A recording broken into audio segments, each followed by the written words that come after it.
तो आज हम लेकर आए हैं आप लोगों के लिए एक बहुत ही मज़ेदार फ़नी वीडियो। आप लोग इसे पढ़ें और सुनें, तभी आप लोगों को बहुत मज़ा आएगा, हंसी आएगी, आप लोग ठहाके लेके हंसेंगे। अगर आपको ये कहानी पसंद आए तो आप लोग प्लीज़ हमारे चैनल को लाइक एंड सब्सक्राइब करें और कमेंट में हमें बताएं कि आपको ये कैसी लगी।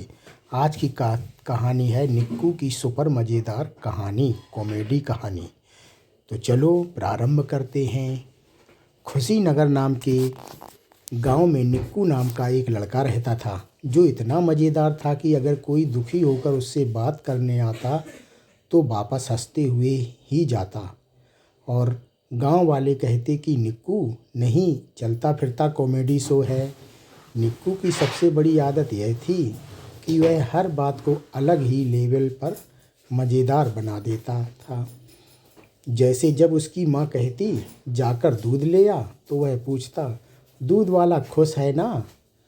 दुखी हुआ तो दूध खट्टा हो जाएगा। और माँ गुस्सा भी होती और हंस भी देती। एक दिन उसने सोचा कि क्यों ना कुछ ऐसा किया जाए कि पूरा गांव खुशियों का हब बन जाए। उसने घोषणा की कि आज से यहाँ हंसी सेवा समिति बनेगी, जिसमें जो भी उदास होगा उसे मुफ्त जोक्स दिए जाएंगे।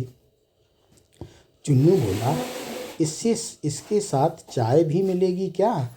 तो निक्कू बोला, अगर ज़्यादा उदासी हो तो दो चाय भी।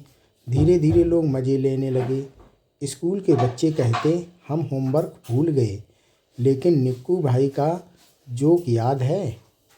सरपंच भी सोसाइटी सेक्रेटरी उसके फैन बन गए। एक दिन शहर से लोग आए और बोले, यह गांव बड़ा अलग है, यहाँ लड़ाई नहीं सिर्फ हंसी है। निक्कू ने कहा, क्योंकि यहाँ टेंशन टैक्स लगता है। सब फिर हंस पड़े, लेकिन कहानी यहीं से शुरू होती है, क्योंकि निक्कू ने तय किया कि अब वह अपने मज़ेदार दिमाग से ऐसा काम करेगा कि पूरा देश हंसी से गूंज उठे। अब कुशीनगर में निक्कू की हंसी सेवा समिति इतनी मशहूर हो चुकी थी कि लोग दूर दूर से सिर्फ उसके जोक सुनने आते थे। और मज़े की बात यह कि वह हर जोक ऐसे सुनाता जैसे कोई बहुत बड़ा राज बता रहा हो।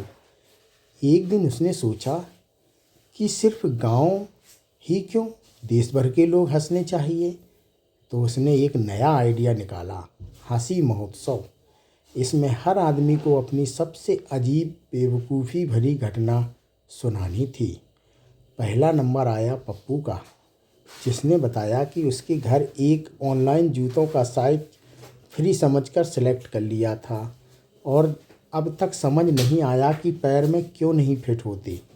सब हंसे जा रहे थे। फिर चुन्नू आया और बोला, मैंने अपनी घड़ी को सुबह उठाकर गुड मॉर्निंग बोला तो वह रुक गई, शायद शर्मा गई होगी।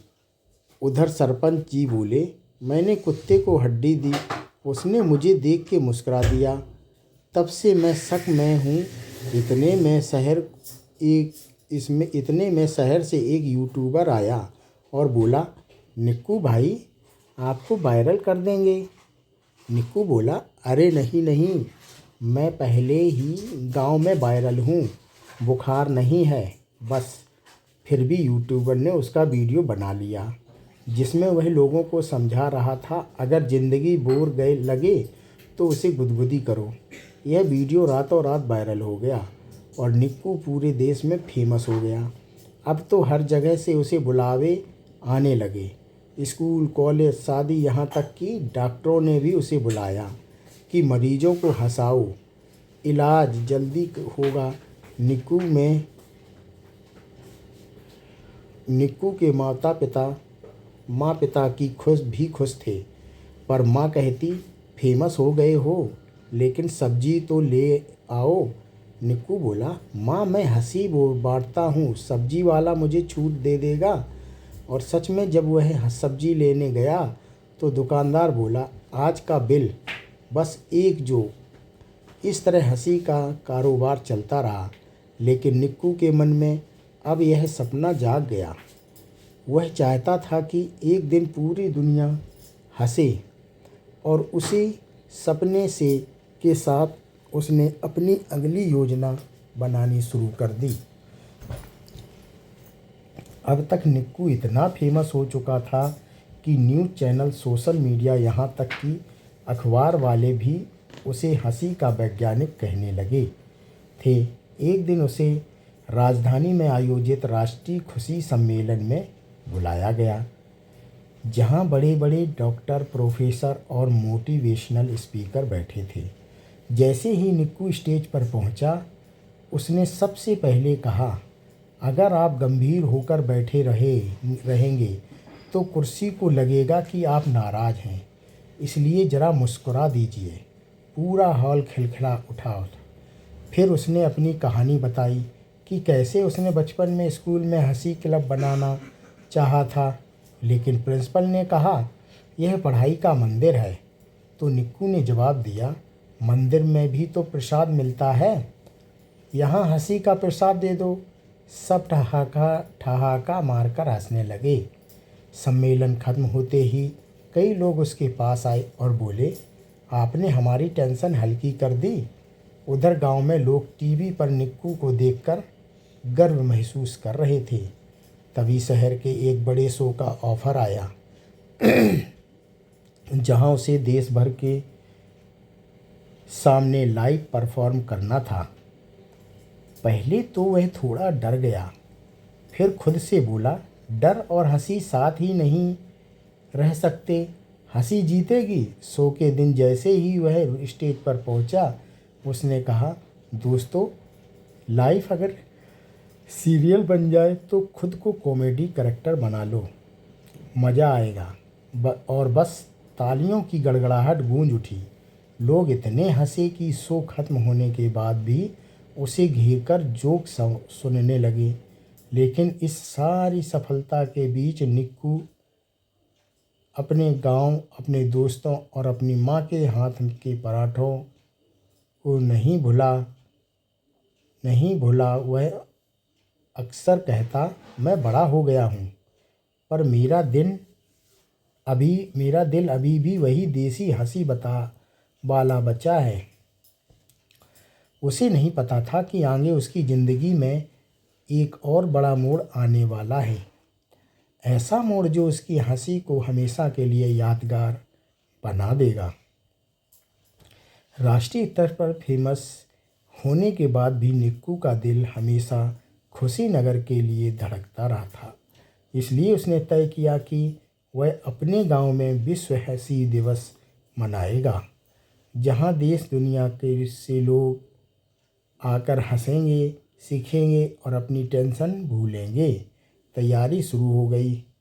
कहीं पर रंग बिरंगे पोस्टर लगे, कहीं बच्चे हंसी की प्रैक्टिस करते दिखे, तो कहीं बुजुर्ग अपने पुराने मज़ेदार किस्से रिपीट करके रिफ्रेश कर रहे थे। जिस दिन कार्यक्रम हुआ, मैदान खचाखच भरा था। निक्कू स्टेज पर आया और बोला, आज से खुशीनगर सिर्फ एक गांव नहीं, दुनिया का हैप्पीनेस स्टेशन है। फिर उसने अपने खास अंदाज में कहा, अगर ज़िंदगी कभी नाराज़ हो जाए तो उसे थोड़ा मीठा खिला दो, शायद मन जाएगा। लोग हंसते हुए ताली बजाने लगे। कार्यक्रम के आखिर में निक्कू ने सबको एक छोटी सी बात कही, हंसी मुफ्त है लेकिन कीमती है, इसे बांटते रहो। यह सुनकर कई लोगों की आंखों में खुशी के आंसू आ गए। शाम को जब सब लौट गए तो निक्कू आसमान में की ओर देखकर बोला, धन्यवाद भगवान, आपने मुझे लोगों की मुस्कान का जरिया बनाया। तभी उसकी माँ पीछे से बोली, बहुत बड़े स्टार बन गए हो, पर सुबह गोबर उठाना मत भूलना। निक्कू हंस पड़ा और बोला, अरे माँ, ज़मीन से जुड़ा रहना ज़रूरी है। और इसी तरह उसकी ज़िंदगी आगे भी चलती रही, हंसी मस्ती और देसी मजाक के साथ। जो भी उससे मिलता मुस्कुरा कर कहता, निक्कू, तुम जहाँ जाते हो वहाँ खुशियाँ अपने आप आ जाती हैं। और सच में यह सिर्फ एक इंसान नहीं बल्कि चलता फिरता खुशियों का त्योहार बन गया। दोस्तों, ये कहानी यहीं ख़त्म होती है। धन्यवाद।